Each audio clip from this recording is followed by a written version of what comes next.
पाठ 3 गुदड़ी का लाल। पाठ का उद्देश्य लाल बहादुर शास्त्री जी के जीवन से परिचित करवाना, सादगी व ईमानदारी से जीवन जीने और मेहनत करने की शिक्षा देना। संध्या का समय था। कुछ बच्चे पैदल विद्यालय से घर लौट रहे थे। उनके रास्ते में एक बड़ा बाग पड़ता था। बाग फलों और फूलों से लदा हुआ था। बाग की रखवाली एक माली करता था। बच्चे प्रतिदिन बाग के पास से निकलते हुए पेड़ों पर लगे फलों को ललचाई नजरों से देखा करते थे। एक दिन बाग का माली किसी काम से कहीं गया हुआ था। उस दिन बच्चों को मौका मिल गया। वे बाग में घुस गए और फलों को तोड़ने लगे। तभी वहाँ माली आ गया।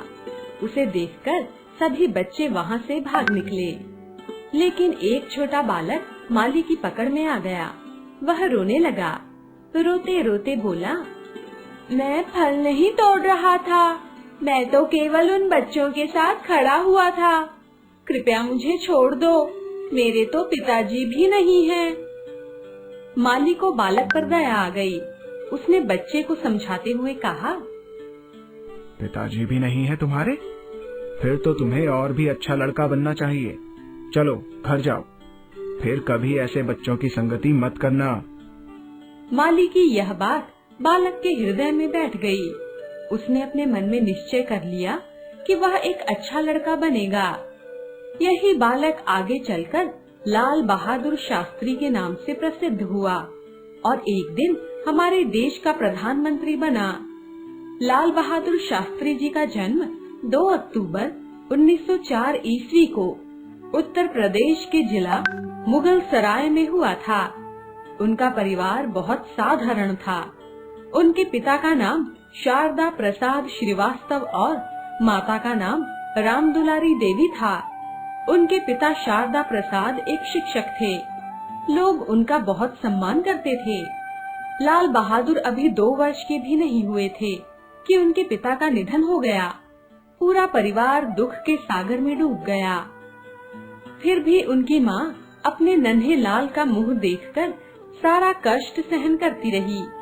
स्कूल की शिक्षा पूरी करने के बाद लाल बहादुर को वाराणसी के हरीश चंद्र कॉलेज में प्रवेश दिलाया गया।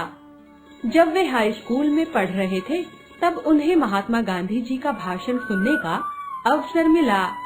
गांधी जी की सादगी, विचार और देश प्रेम की भावना देखकर वे बहुत प्रभावित हुए। उनके मन में भी देश सेवा की लगन पैदा हो गई। जब वे केवल 17 वर्ष के थे, तब गांधी जी ने देश के युवकों और विद्यार्थियों से असहयोग आंदोलन में भाग लेने का आग्रह किया। लाल बहादुर भी पढ़ाई छोड़कर असहयोग आंदोलन में शामिल हो गए। आंदोलन काफी लंबे समय तक चलता रहा। आंदोलन समाप्त होने के बाद उन्होंने काशी विद्यापीठ में प्रवेश ले लिया। वहाँ से उन्होंने शास्त्री की परीक्षा प्रथम श्रेणी में उत्तीर्ण की। अब लोग उन्हें लाल बहादुर शास्त्री कहकर पुकारने लगे। शास्त्री जी का विवाह ललिता देवी के साथ हुआ। विवाह में उन्होंने केवल 2 वस्तुएं स्वीकार की, एक चरखा और एक थान खादी का कपड़ा। लाल बहादुर शास्त्री का पूरा समय देश सेवा में बीतता था। आजादी के आंदोलन में वे कई बार जेल गए। आजादी के बाद जब देश में अपनी सरकार बनी, तो उन्हें उत्तर प्रदेश और केंद्र में कई महत्वपूर्ण पदों पर काम करने का अवसर मिला। वे केंद्र में रेल मंत्री भी बने।